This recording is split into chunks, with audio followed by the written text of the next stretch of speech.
the 90s for me and everyone else. The problem with me is I was getting all the publicity. The Great Depression, you call it. I call it the Great Depression of the early 90s because we were really in a real estate depression. And it was real estate and retailing and airlines and various other businesses. They were in a total depression. They weren't in a recession. And I survived. Most people didn't survive. I mean, a lot of my friends, a lot of good people and bad people had to go bankrupt. And you never heard from them again.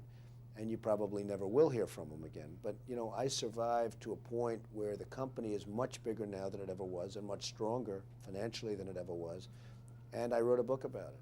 But in the early 90s, you faced the possibility of losing everything. In fact, on paper, you had lost pretty much everything. I had faced the possibility of losing everything, and I went back to work. I focused my mental energies and all of my energies. You never thought of giving up?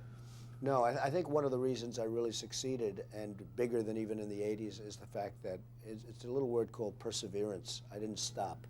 It's quite a long word, actually. It's a long word, come to think of it, but I didn't stop.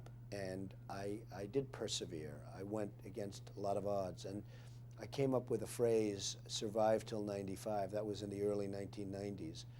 And it turned out to be right because the world changed, the economy changed, and there was a survival tactic till a certain year.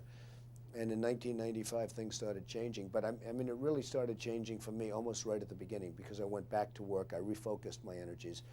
How desperate were you at that time? Well, how depressed did you get? Well, to start off with, I really blame myself a little bit because I've always been able to pick markets, and I really wasn't focused toward the end of the 80s because I was having too good a time. I was enjoying my life too much. Things were going too well. You dropped your guard. I did drop my guard, and it's no different than you. If you do 15 great interviews, you sort of, on the 16th, you can take it easy because, well, that happens in life. That's a human trait.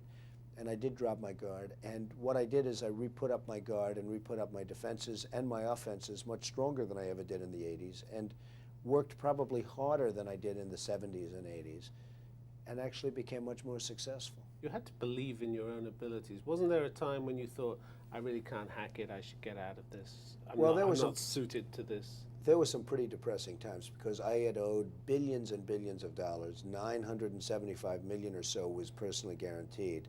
And that's a pretty deep hole. And when you're that deep in debt, you're mired in debt, and you're that deep in debt, I mean, that's a pretty rough situation to be in. And the vultures are circling around you? Well, you had plenty of vultures. You had plenty of bad people circling, and some good people that frankly wanted to get paid. But it was hunker down time, as they say in Georgia. And I did do that.